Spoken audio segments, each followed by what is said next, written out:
Hola, buenas noches. Como ha dicho Ronnie, pues este es el producto de un concurso de historietas, algo en principio muy saludable para fomentar la producción de este género, de este formato. Ya vienen editándose, publicándose por parte de la Casa de la Literatura Peruana algunas obras. Este en especial es especialmente encomiable porque viene después de lo que sabemos todos, una pandemia, una afectación de la vida de todos, así que es bueno ver que de alguna manera se recupera tanto el afecto, el cariño por las artes, en este caso la historieta, como también por difundir algunos, en este caso libros, que es la novela Duque, una novela peruana. Yo fui jurado del concurso, en particular a mí me gustó mucho la adaptación, fui uno de los que consideró que era merecidamente la mejor.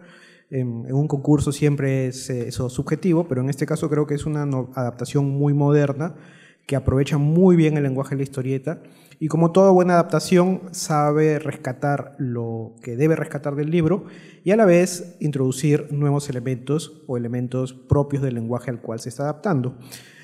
Además, en toda adaptación siempre hay cosas que dejar fuera y dejar dentro. Justo lo estaba conversando con Jessica y Fiorella. Me parecen que sus decisiones de qué dejar fuera han sido las más adecuadas. La novela fluye perfectamente para lo que es la extensión del libro. En sí, Duque es una novela que ha sido hasta hace poco una novela algo olvidada. Yo la leí por casualidades muy joven, cuando tenía 12, 13 años, y no escuché hablar de ella hasta que tuve casi 30, es decir, casi nadie la conocía. Y me pareció una novela que además se escribió en la primera mitad del siglo XX, igualmente muy moderna. Tiene los elementos de la sátira, es muy picante, muy crítica con la Lima, las costumbres y la hipocresía de Lima de ese entonces. Y a diferencia de mucha de la literatura que se hacía en esa época, tiene un lenguaje muy hábil, es decir, no es pesado, no es reiterativo, no es nada barroca, pasa de un episodio a otro con mucha fluidez y la adaptación ha tomado esos elementos para siempre lo importante, ¿no? La historieta no debe ser una cosa a la cual nos aproximamos con el temor reverencial, sino algo que nos permita mirar y leer al mismo tiempo, es decir, leer y mirar, que sea agradable, entretenido tanto a la vista como a la comprensión. Así que creo que en ese sentido la adaptación de ellas está excelente, ¿no? Hay algunos elementos, creo que si podemos ir pasando algunas las páginas de la novela. Creo que va a estar rotando. Sí. Bien, cosas interesantes de la novela es, uno, el uso de la composición de página. Yo la verdad estoy muy admirado porque es usual que en los concursos de historieta las personas tengan muy buena voluntad, dibujen bien, pero la composición de página es algo que suele afectar incluso a los dibujantes más curtidos. Aquí ha sido muy bien aprovechado. ¿Podemos ir pasando las páginas? La composición de páginas es cómo los elementos están dispuestos en la página, tanto para que lo importante, el dibujo, se muestre, pero sin afectar la legibilidad o la capacidad de lectura del material. Otra cosa interesante es la buena selección de la tipografía, es decir, la tipografía, el tipo de texto que se usaba en esa época, que era Decaux, Art Nouveau, está tomada y puesta. Entonces es un elemento que a la vez juega con la lectura literal, la lectura que se hace de un texto, pero a la vez el texto mismo se convierte en un elemento gráfico. Eso es algo que funciona muy bien en la adaptación. ¿Podemos pasar las páginas, por favor? Lo que hablaba hace un ratito con Jessica era que la adaptación de mobiliario, ropa, es lo que se espera, la idoneidad de una adaptación de época. Meterse en una adaptación de época no es poca cosa, porque requiere documentación, requiere buscar la referencia, tener exactitud. En este caso lo han hecho muy bien, han tomado lo que debe tomarse y no se ve postizo, no se ve impostado, lo cual es otro punto muy meritorio de esta novela. ¿Podemos continuar? Otra más, por favor. Tratándose de una adaptación de texto literario, el asunto es cuán pesado se puede hacer el texto. En un libro, en una prosa, los diálogos pueden ser muy extensos, lo cual no puede pasar en una adaptación de cómic. Los diálogos no pueden sobreponerse a a la interacción de personajes, y tampoco pueden ser redundantes con los gestos que los mismos personajes están haciendo. Podemos pasar a la siguiente página. Entonces, lo que han escogido es justamente tomar algunos textos, algunos diálogos, y situarlos junto a lo que debe ser pues una... ¿Podemos pasar a la siguiente página? Exactamente, esa es mucho mejor. Como puedes ver aquí, el diálogo, incluso el texto narrativo, no se come a lo que debe ser una expresión de lo que los personajes muestran y dicen. Eso es otro mérito adicional. Yo me voy a quedar ahí por ahora, porque prefiero que ellas comenten un poco. Me parece que llegó Benjamín también. Sí. Le dejo el espacio a Benjamín para que comente también lo suyo. Yo me quedo ahí esperando mi comentario.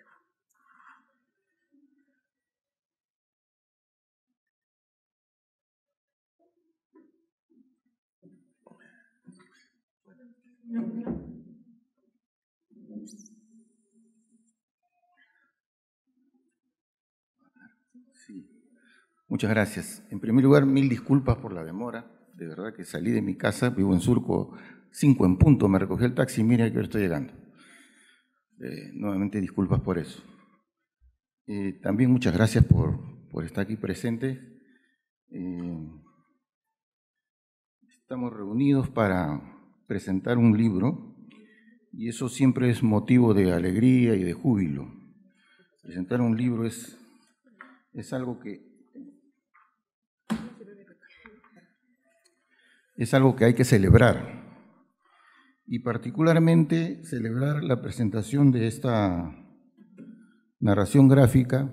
En primer lugar, muchas gracias a la Casa de Literatura por invitarme. Decía que celebrar la presentación de esta narración gráfica en un contexto muy favorable al lenguaje de la historieta. ¿Por qué este tipo de libros hoy tienen tanta importancia, más importancia de hecho de lo que tenían antes? Porque el lenguaje de la historieta es el que mejor se adecúa a los códigos de lectura de las nuevas generaciones. Esta narración que se hace mediante textos cortos, en el caso del lenguaje de la historieta, encerrados en globos, acompañado de imágenes, es el lenguaje que mejor se adecúa, repito, a los códigos de lectura que hoy están vigentes. Nosotros mismos, en el Facebook, en el Instagram, en todas estas redes sociales, el lenguaje común es textos cortos y imágenes. En consecuencia, este lenguaje se ha revalorizado mucho y está viviendo un auge, eso es indudable, ¿no? Ya las universidades más importantes del mundo le dedican estudios académicos. Hay una nueva categoría, la narrativa dibujada. La historieta en su formato de cómic se ha convertido en la tabla de salvación de Hollywood, que hoy sus blockbusters más importantes son basados en los personajes que ha creado el cómic, en especial norteamericano. El manga en el mundo vive su época dorada, ¿no es cierto? Yo que estoy atento mucho a las estadísticas del mundo editorial, hoy día leía, por ejemplo, que el boom en Alemania del manga es impresionante, ¿no? Su crecimiento ha sido de casi el 100% en relación a años anteriores. Todo esto nos habla de un contexto favorable a este tipo de publicaciones. Eso es una muy buena noticia. Esto es como cuando decíamos antes, ¿no? Recibir a un hijo con el pan bajo el brazo. El contexto en el que la narrativa gráfica hoy día se desarrolla es muy positivo y bastante halagüeño. Yo quería referirme, si me permite, Jesús ha conversado sobre el tema de del contenido y de las razones por las cuales esta narración ganó el premio del concurso que celebra la Casa de la Literatura. Yo quería referirme a algunos aspectos muy concretos. En primer lugar, sobre el contenido de las nuevas publicaciones.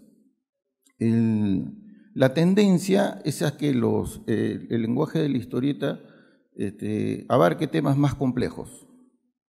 Esta novela sin duda no es de una lectura simple, fácil.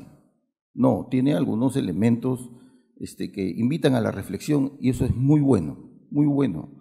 Esta es la tendencia que hay actualmente en el mundo de la historieta, del cómic, hacer argumentos cada vez más complejos, salir del esquematismo del lenguaje en el que hay solamente buenos y malos, este lenguaje binario que ha sido el predominante en los últimos años, ¿no? El lenguaje de manual, en donde o es blanco o es negro, o es bueno o malo, según las películas antiguas de Hollywood, el jovencito y el villano, ¿no es cierto? Yo creo que mientras más complejo, más humano, en el sentido de que abarque toda la dimensión que tenemos los seres humanos, en esta complejidad que significa ser humanos, mientras que esto avance, yo creo que esto va a ayudar mucho. Además, hay un tema fundamental que explica también esto, por qué tiene que ser más complejo, por qué es más complejo y debe ser más complejo los argumentos.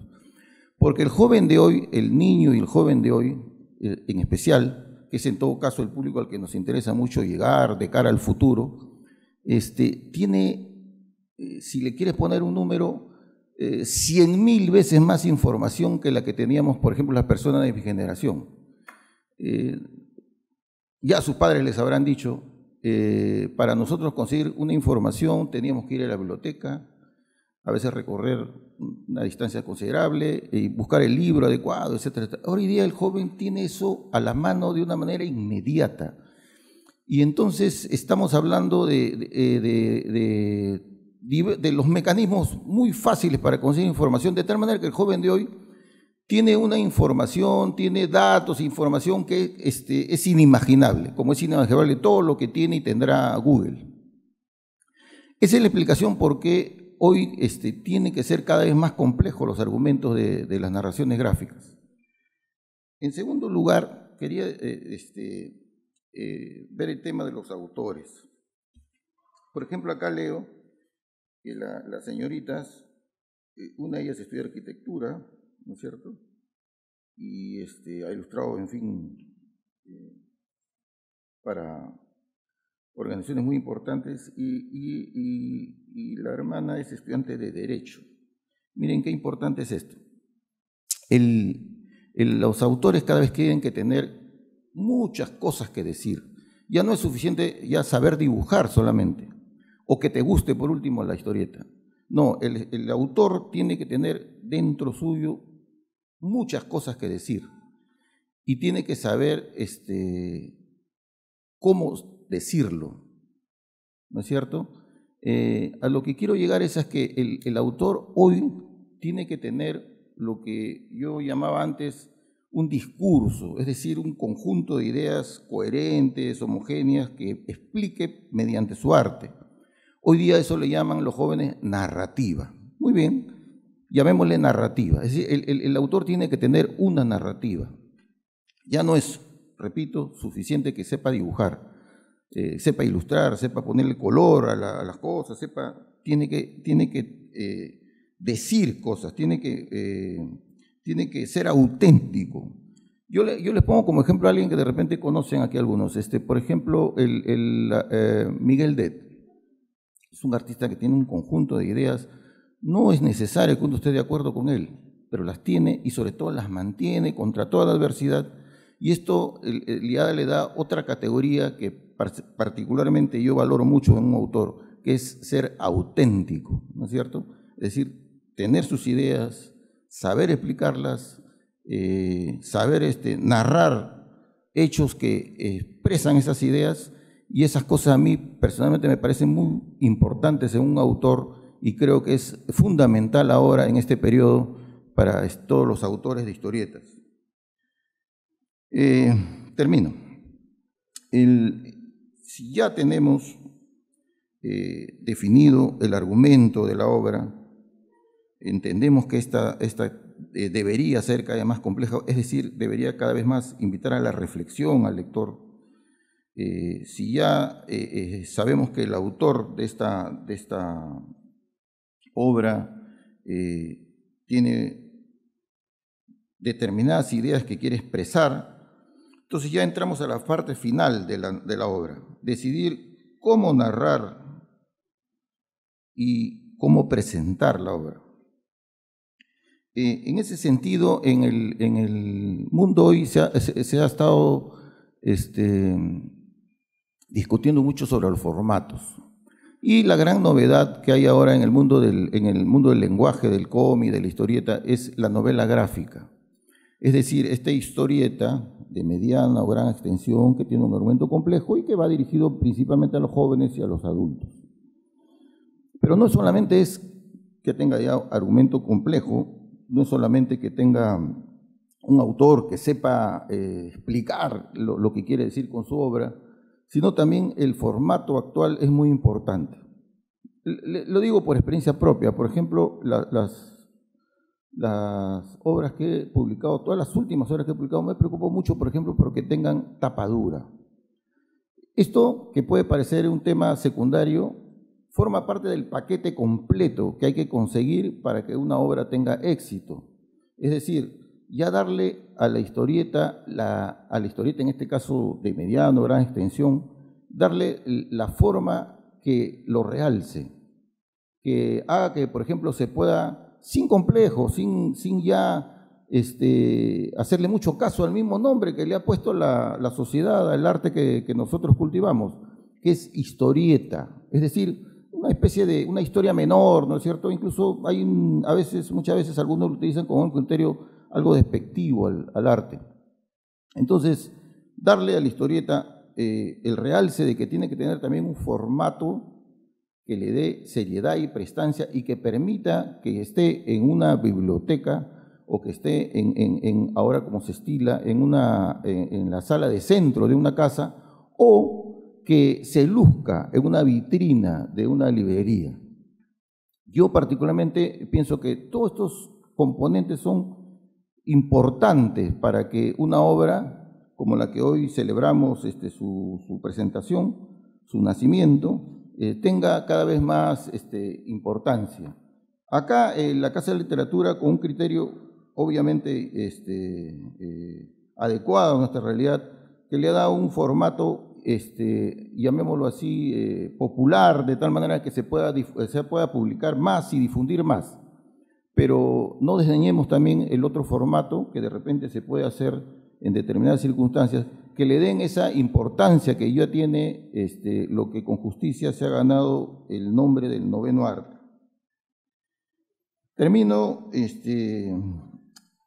felicitando a las autoras. Yo creo que Jesús ha explicado y seguirá explicando muy bien la importancia de la obra y los méritos que hicieron que gane el primer lugar en este concurso de la Casa de Literatura.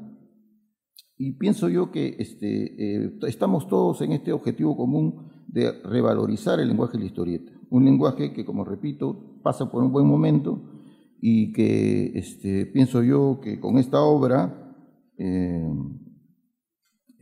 va a adquirir nuevos lectores y su influencia definitivamente va a aumentar. Muchas gracias.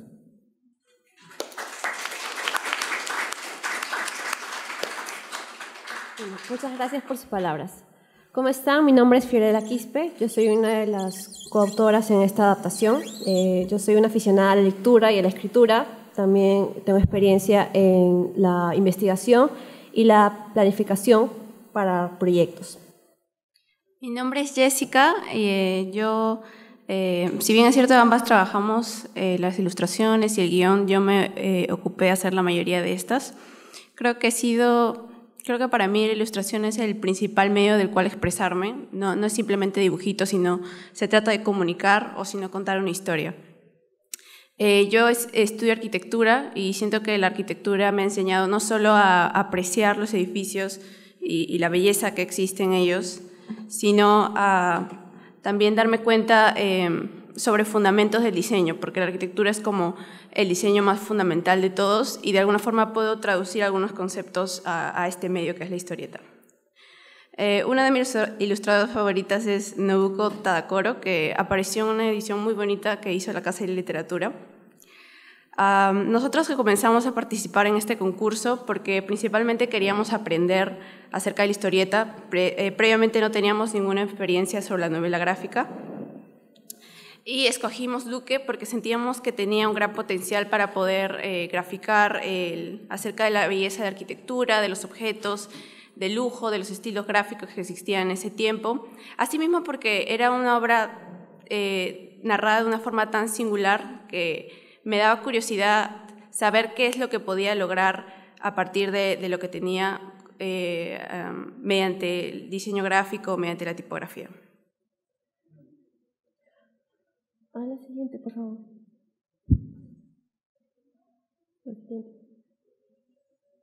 Bueno, ese es un poco de mi trabajo, porque soy ilustradora. Y bueno, ahora acerca de la obra vamos a hablar. Sí. Buenas tardes. La obra se llama Duque, fue escrita por José Díez Canseco. Él fue un escritor y un periodista peruano, precursor del realismo urbano de Lima. Tiene otras obras publicadas como Estampas Mulatas o El Trompo, son cuentos que relatan la realidad de la ciudad. Su lenguaje es lúdico, su lenguaje tiene picardía, es muy entretenido, por lo cual vale la pena leerlo y es muy entretenido, una delicia leer la novela y en general todas sus obras. La novela en sí, Duque, es una denuncia a la doble moral de la clase alta limeña de a principios del siglo XX. El autor en específico tiene una excelente prosa, pero también un lugar privilegiado porque él pertenecía a esta clase alta. Entonces, él sabía lo que veía, él sabía de qué personas hablaba, cómo lo describía. De hecho, en la narración, quizás por este privilegio de poder observar lo que sucede y por su profesión como periodista, detalla y enumera varios detalles de lo que sucede alrededor, de lo cual nosotros nos servimos para poder crear el ambiente de la novela. En la parte de abajo pueden ver a los tres personajes principales. La mujer que ven ahí se llama Bati Astorga. El personaje del medio es Teddy Crunchill, que es el protagonista principal. Bueno, el protagonista es el principal. Y Carlos Astorga. Teddy Crunchill es un recién llegado de Europa, es un aristocrático, viene de una familia rica. Es bienvenido en la sociedad limeña, tiene un romance con Bati, conoce a Astorga y digamos que él es aceptado y celebrado hasta que comete un escándalo demasiado inmoral como para que la sociedad misma pueda aguantarlo, tomando en cuenta su poder y su fortuna. Siguiente diapositiva.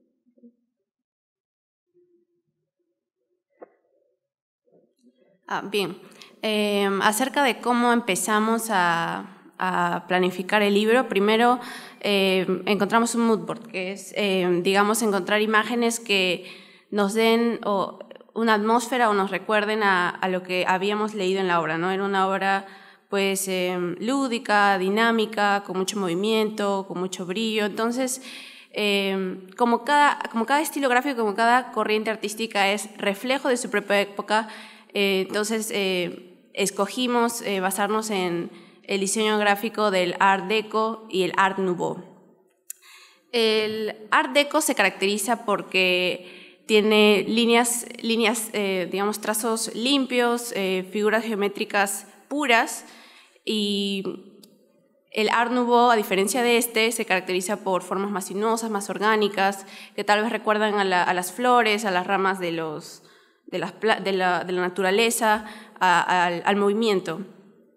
Sin embargo, algo que estas dos tienen en común es el hecho de que celebran los locos años 20, por decirlo así, el ocio, el lujo, el glamour, la moda, las fiestas, todo lo que tiene que ver con la clase social alta. Ahí podemos ver algunos referentes, por ejemplo, Eric Roman, George Barbier, con las mujeres estilizadas, elegantes, los hombres siempre bien vestidos, caballeros. José Carlos de Brito también fue una gran inspiración, es un ilustrador brasilero. Reinaldo Luza, quien ilustró para revistas como Harper's Bazaar y es peruano. Y Sabogal, de hecho hay una pequeña Sabogal pertenece también a ese tiempo. Si bien es cierto, no ha hecho esta cuestión de retratar la sociedad alta, más bien él fue un gran representante del indigenismo. Hay una parte en donde incluimos o tratamos de rendirle homenaje a ese estilo que él tiene grabado. Siguiente, por favor.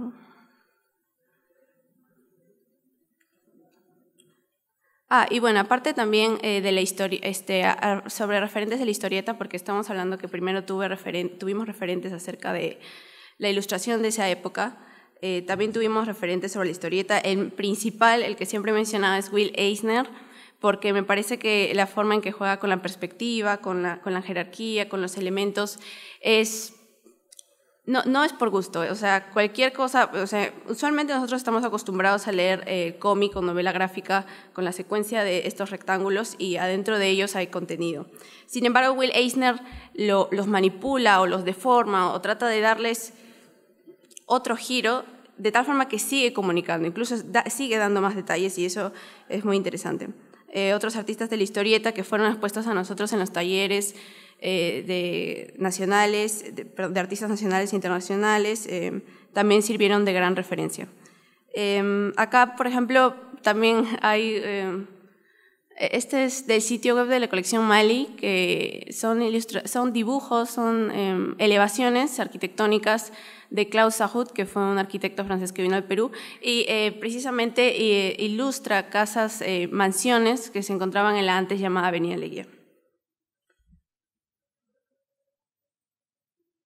Bueno, para la parte de adaptación, el proceso fue primero leer la novela, las dos, obviamente, luego realizar un resumen de cada página con cada actividad, cada evento que había.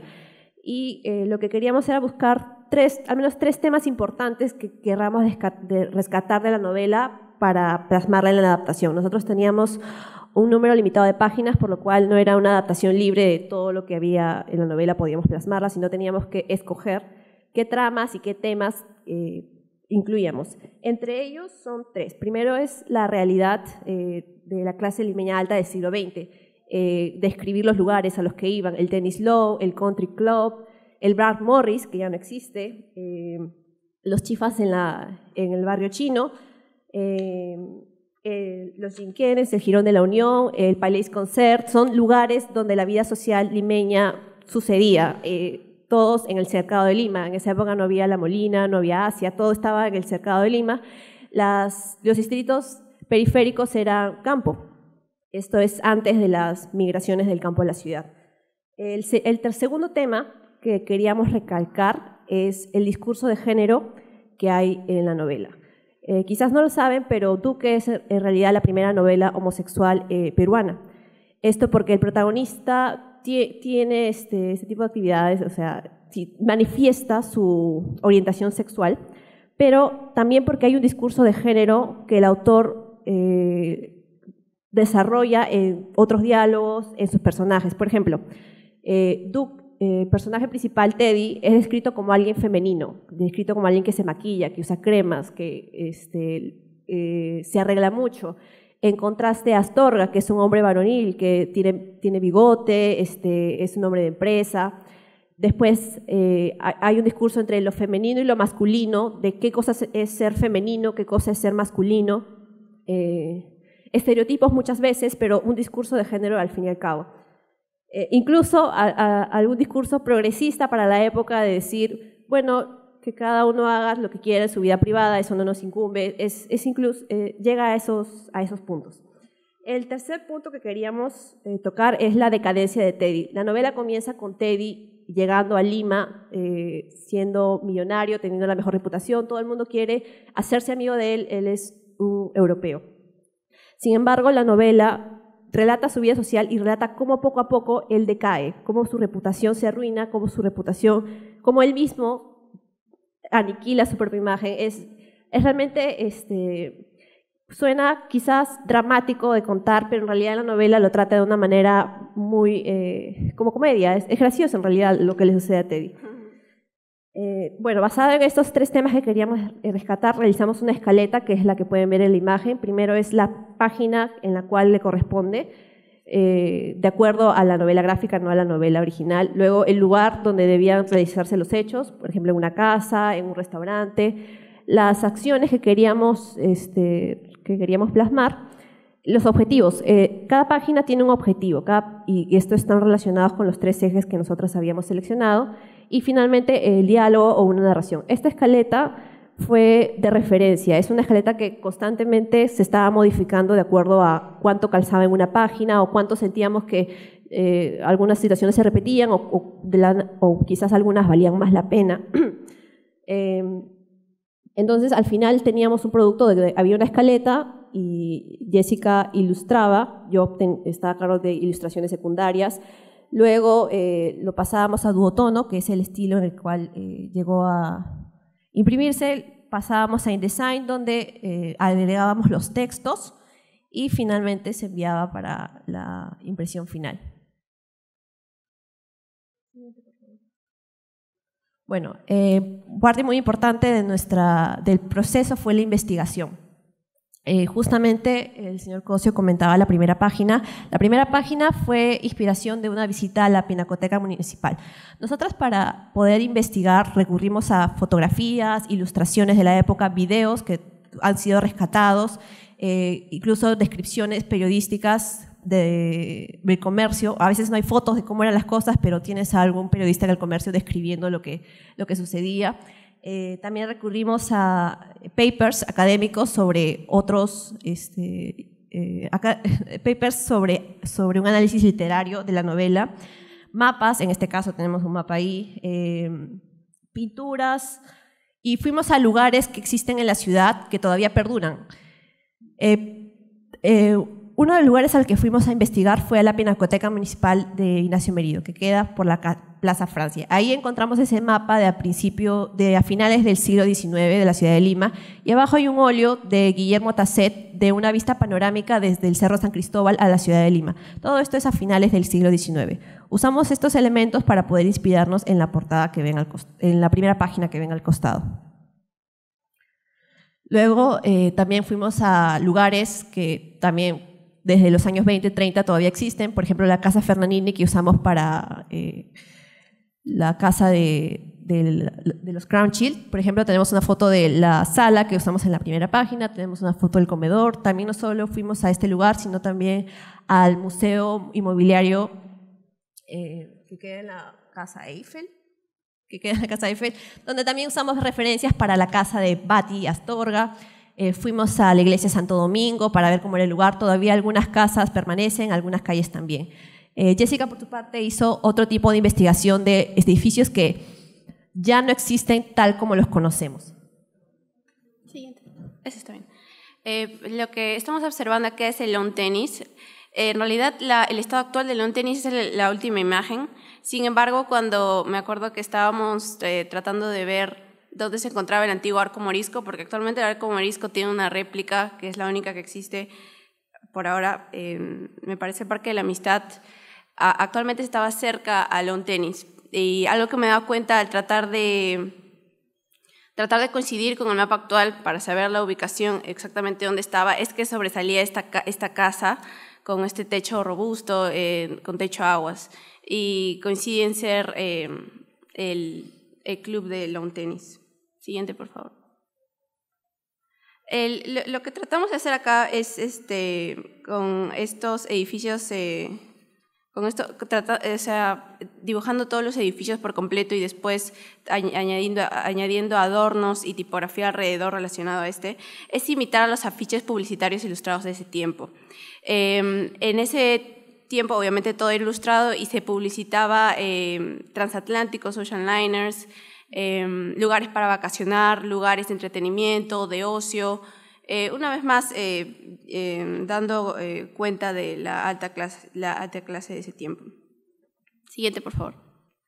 Este es el storyboard, donde se pueden ver los thumbnails en los que trabajamos en cada una de las páginas. Ese no fue la primera iteración, obviamente hubieron muchos momentos en que tuvimos que mover para que pudiera tener más sentido. También nos agradaba la idea de tener estas portadas con cierta periodo, o sea, cada cuantas páginas. Sin embargo, estas coinciden con, digamos, cada que uno se encuentra con una de estas afiches publicitarios o afiches de cada de estos lugares importantes en ese tiempo, te presenta lo que sucede adentro y te presenta que realmente no todo es tan bello, sino hay otros conceptos negativos que flotan alrededor de esa sociedad. Siguiente, por favor. Bueno, esa fue un poco la organización que nosotras nos planteamos para el guión. Esta fue la primera vez que estábamos intentando encontrar un estilo que iba a ser constante, porque a partir del mood board, a partir del estudio del mood board, habíamos pensado en que sea beige el fondo, como imitando una página vieja, una página antigua, y encima pues todo en tinta negra. El resultado nos pareció muy bonito, sin embargo, creíamos que el color amarillo, que también está muy presente en los pósters Art Deco y Art Nouveau, daba reflejo de, no solo porque es un color que representa alegría y felicidad y fiesta, sino que el hecho que también representan las luces, el reflejo de las joyas, de lo brillante, de lo valioso, de ese lujo que queríamos reflejar. Siguiente, por favor. Ahí también podemos ver páginas, es antes de la que se encuentra abajo, se encuentra antes de pintar, también la representación de un periódico del comercio, notas sociales y el diseño de personajes en la parte superior. Siguiente.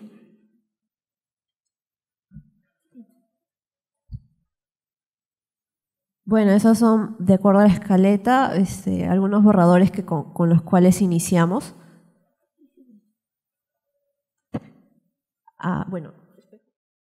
Bueno, sobre la portada. La portada fue lo que hicimos al final, después de terminar todas las páginas, era, bueno, cómo condensamos la novela y cómo invitamos al lector.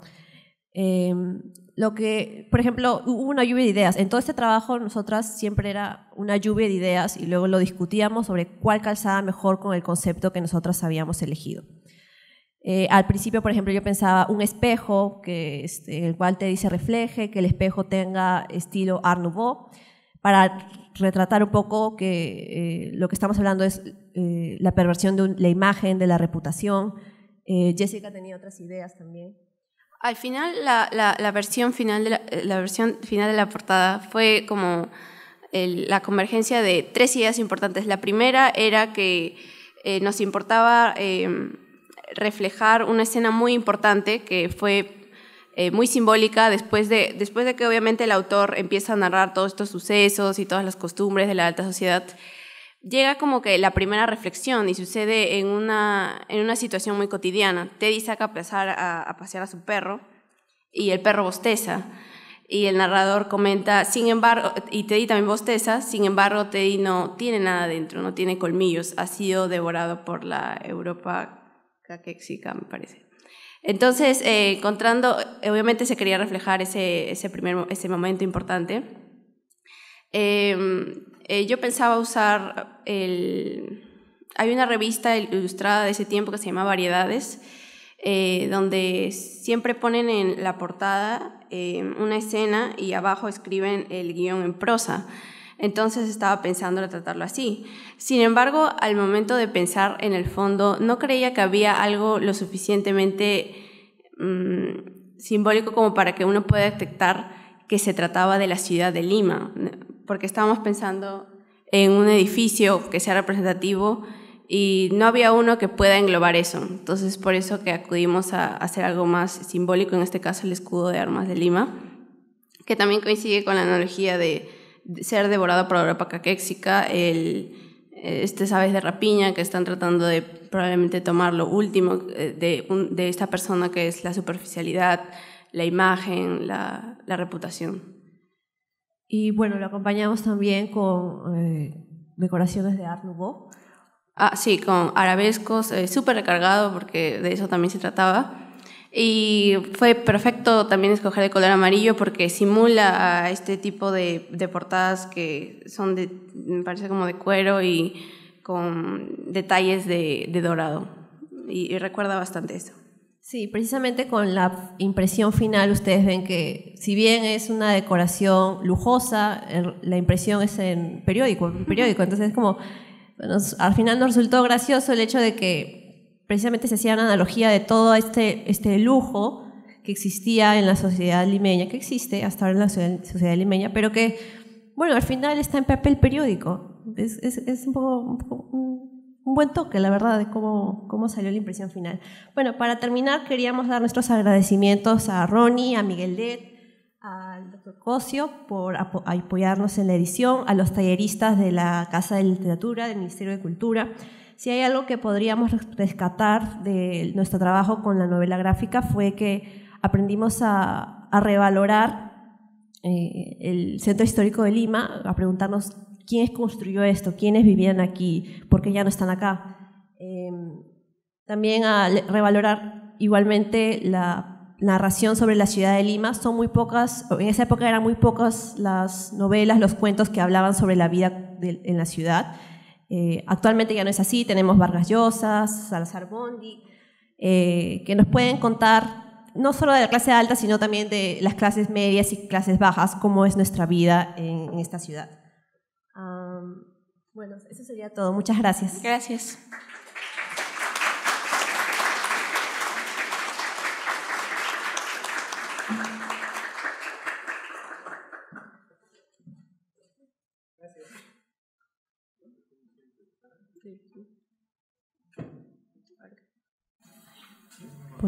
Bueno, supongo que abrimos una ronda de preguntas. Si alguien desea preguntar sobre la trama o sobre el proceso de creación, estamos acá disponibles.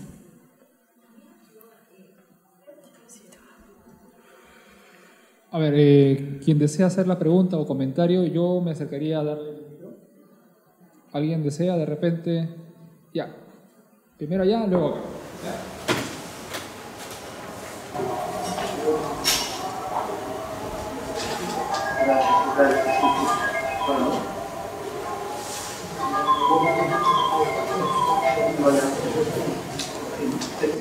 Ya, ¿qué tal? Buenas noches. Bueno, felicitaciones por el premio de esta novela gráfica. Felicitaciones también a la institución por ese tipo de trabajos. Yo quería hacer una pregunta.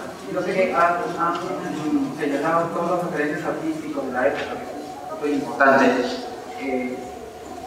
Quería en todo caso, bueno, señalar que sí, pues cuando uno abre el texto, en cualquier caso, lo que salta a la vista es el duotono, ¿no? Entonces quería un poco, como pregunta, un poco como que señalar cuáles han sido las dificultades de trabajar a duotono, porque yo también ahorita estoy haciendo un proyecto editorial a nivel de también a duotono y yo lo estoy trabajando con una gama más tirando para abajo y como que se siente como que en esta especie de que te limitas un poco y te estrenas a trabajar con otros tonos, ¿no? Entonces, ¿cuáles fueron por ahí sus dificultades? Disculpen que sea la pregunta técnica. Y también si es que tenían otros referentes ya no artísticos de la época habituales, sino ya más del cómic, de la novela gráfica, de la historieta, no sé, del manga también. Gracias. Sí, tienes razón con la limitación del duotono. Lo que pasa es que tú puedes pintar la ilustración de los colores que tú quieras, lo pasas al duotono y prácticamente te cambia todo. No es lo mismo, no es la misma visión que tenías. Ahí fue un proceso de terminar la ilustración, pasarlo a duotono, y yo me encargaba de eso. Lo que hacía era jugar, dedicaba un montón de tiempo posible en cuántas opciones tenía, cuál es el rango que tengo para poder sacar la mayor cantidad de tonalidades de colores. Entonces, me dedicaba mucho tiempo en encontrar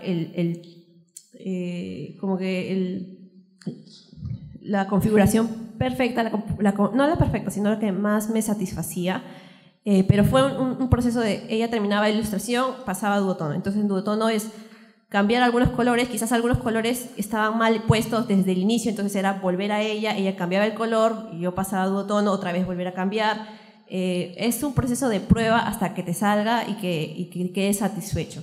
Una vez que pasa esto, lo que yo recomendaría es, como el duotono juega desde el más claro al más oscuro, puedes llegar desde una tonalidad blanco al negro y en medio es el color Pantone que has elegido. Entonces es hacer como una paleta donde un color en lenguaje RGB se traduce a una tonalidad en duotono. Entonces así te va a ser más fácil escoger qué color en RGB se traduce a qué tonalidad en duotono. Así va a ser más rápido, vas a escoger más rápido los colores.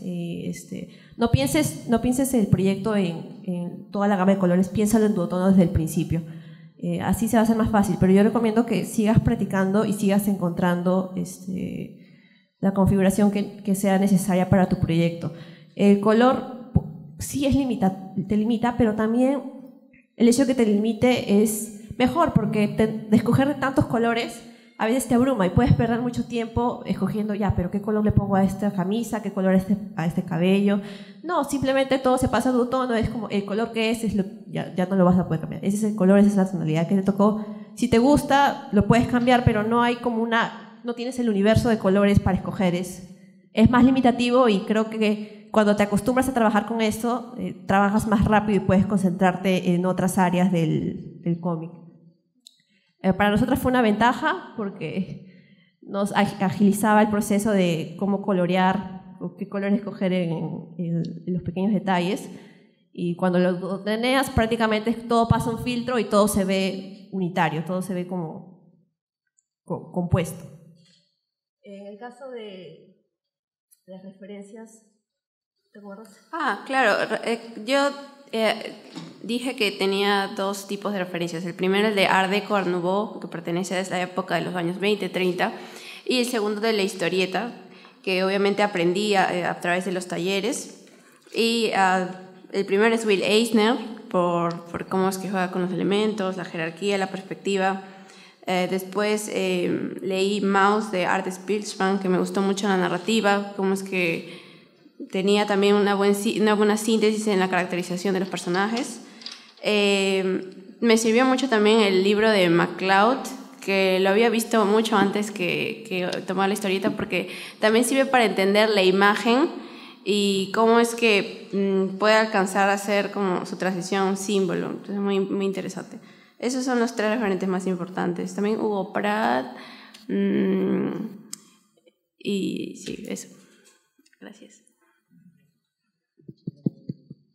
Aló, buenas noches.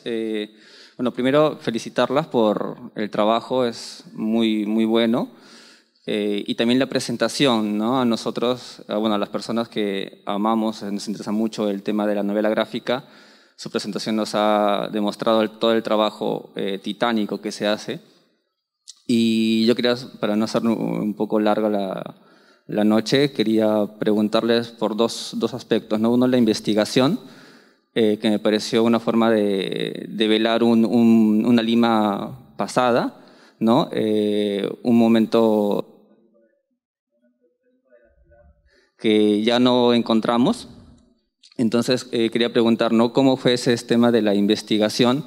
Y si a raíz de esa investigación encontraron algunos otros espacios que tal vez con referentes históricos o literarios les interesaría también trasladarlo a la novela gráfica, ¿no? Y a raíz de eso, ¿cuál fue el punto principal para su elección de Duque, ¿no? Teniendo en cuenta que Duque, como mencionaron, no es una novela, digamos, la primera, ¿no? Que trata sobre la homosexualidad. Pero también el autor tiene otros trabajos como El Gavión, ¿no? Sobre la marginalidad en el Callao, o incluso otros trabajos, ¿no? Entonces, tal vez para proyectos posteriores, si se interesarían para otras adaptaciones también de la literatura peruana. Gracias. Sí, bueno, la investigación fue primero comenzamos con Internet, que es la mejor herramienta para iniciar. Recurrimos a Pinterest, museos, la Pinacoteca de Lima tiene su página en Google. Algo que recurrimos y al cual estamos muy agradecidas es el trabajo de la Municipalidad de Lima por publicar los registros históricos de la ciudad. También la misma Municipalidad de Lima hace tours guiados a varios de estos lugares. Vimos hasta películas de los años 20 para poder tener una idea de las expresiones que hacían, el maquillaje, la moda, el glamour, hasta llegamos a escuchar música tango, la de ópera también, que el mismo autor recomendaba o mencionaba. La verdad es que la investigación se hizo sencilla en el sentido que el autor es muy descriptivo y él detalla qué lugar era, cómo era ese lugar, quién era el autor famoso, qué música se escuchaba, hasta el vestuario de las personas. Entonces, para nosotras era guiarnos de lo que el autor nos decía y buscar en internet. Recurrimos también a ilustraciones en Pinterest, a revistas, periódicos, leímos algunos análisis históricos de Lima del siglo XX. Es una Lima importante. Es después de la Primera Guerra Mundial, es una modernización. Teníamos antes, a principios del siglo, teníamos todavía, no teníamos electricidad, las carrozas eran con mulas, no había agua y desagüe. Entonces, el contexto de esta historia es una Lima que se comienza a modernizar. Es algo que rescatamos de la investigación que hicimos y algo que también menciona mucho el autor.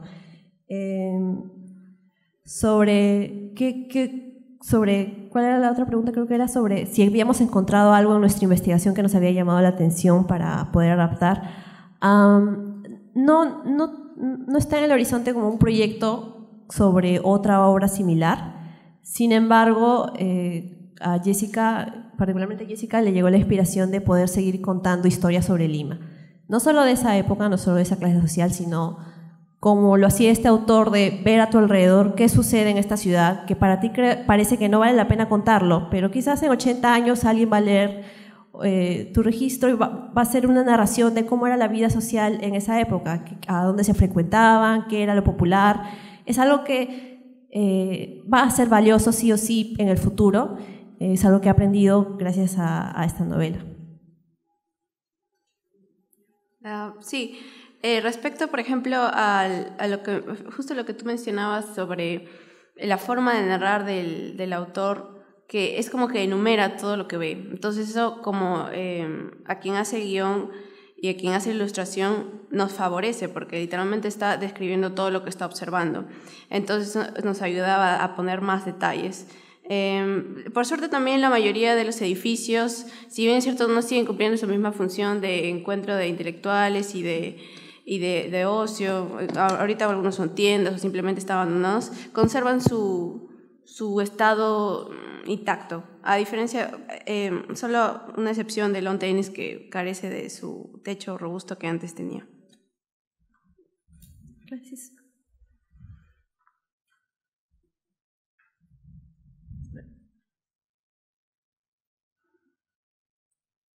Hola.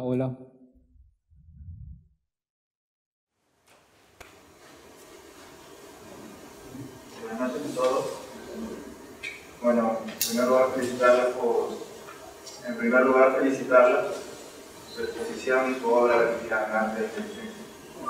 Y mi pregunta era, si bien esto es una adaptación, ¿qué tan independiente de la novela es? O sea, si han planteado o han incorporado cosas suyas dentro de ella, y si sienten haberla reescrito, haberla hecho de nuevo en alguna medida.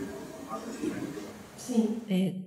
Bueno, con la adaptación, o sea, una cosa es la novela y otra cosa es la adaptación. Definitivamente es distinta a la novela en el sentido de que no abarca todos los temas o todos los subplots de la novela. Sin embargo, nosotras nos enamoramos de la narración de José Díaz Canseco y queríamos rescatarla. Si podíamos estar a la letra de lo que él narraba, lo hacíamos, porque es muy entretenido, es pícaro, es muy carismático. Los diálogos no solo es lo que tiene que decir el personaje, sino también te retrata un poco del contexto del momento, hablar en francés, hablar en inglés, eso no es algo que hace alguien cotidianamente, es al propio de una clase social, a qué lugares iban.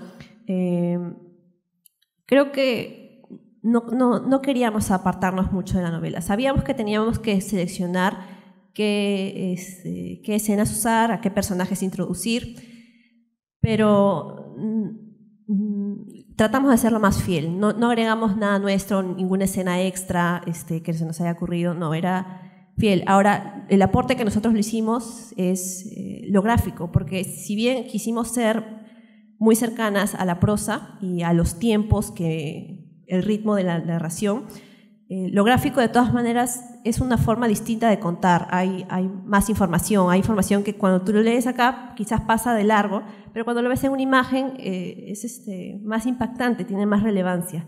Y nosotros también es como tener un papel y comenzar a recortar. Entonces, en el recorte, aunque no sea nuestro propósito, eventualmente el producto va a ser distinto a la novela original.